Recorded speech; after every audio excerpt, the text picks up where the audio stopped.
it. 9, 8, 7, 6, 5, 4, 3, 2, 1. US airstrike has killed Iran's most important military commander. Now to the raging wildfire catastrophe down in Australia.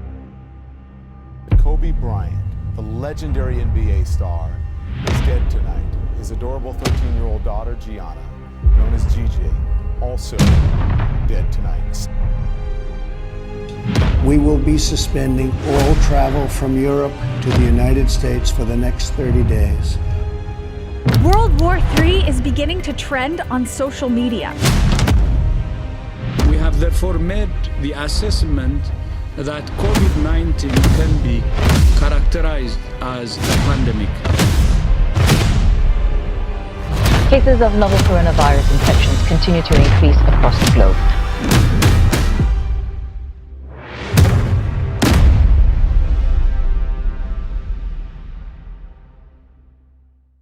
General Qasem Soleimani was the commander of the Quds Force of Iran's elite Revolutionary Guards. They are responsible for Iranian foreign military operations and answer directly to the country's supreme leader, Ayatollah Ali Khamenei.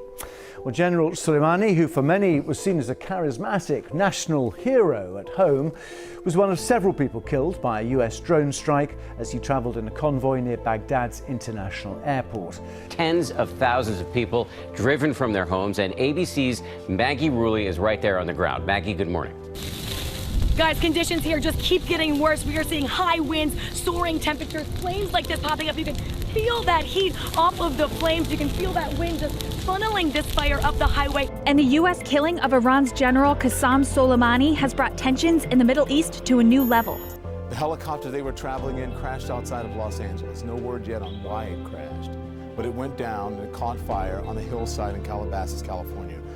That the first American has died from the virus at the epicenter in the Chinese city of Wuhan.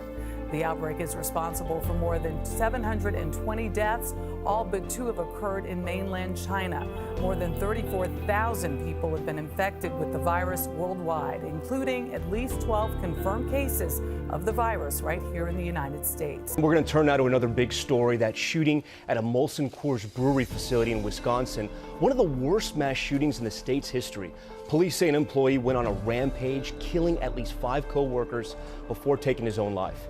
NBA is suspending the season. I say that understanding that as we speak, the game in Dallas is continuing. To keep new cases from entering our shores, we will be suspending all travel from Europe to the United States for the next 30 days. Tokyo 2020 organizers and the International Olympic Committee bowing to global pressure brought on by the novel coronavirus catastrophe.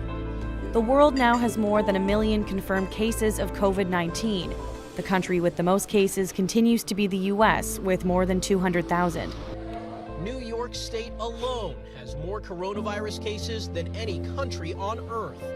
It's been a week since Kim Jong-un missed his late grandfather's commemoration, and this morning he remains out of sight. Several U.S. officials tell NBC News American intelligence reporting indicates Kim, overweight, often seen smoking. According to AFP, more than 300,000 people around the world have died from COVID-19. The US registered the most deaths, followed by Britain, Italy, France, and Spain. George Floyd, the unarmed, handcuffed black man who pleaded with a police officer to let him breathe as the officer pinned him to the pavement with a knee to his neck. The world, you're watching New Day, and it has been a painful night of violence and protest in Minneapolis. At this hour, fires are still burning on the south side of Minneapolis. 4 people have died from Ebola in a new outbreak in the Democratic Republic of Congo. The appearance of the deadly disease comes as an added blow as it attempts to also battle the coronavirus pandemic. All 3 3 officers that were seen on that video have now been charged. We're talking about J. Alexander Kuhn, Thomas Lane, and Tu Tao, court records indicate, have been charged with aiding and abetting second-degree murder. To another look at the massive crowd. This is what the march looked like at its peak earlier this afternoon. You can see a sea of people all united under one cause. They are protesting for racial equality.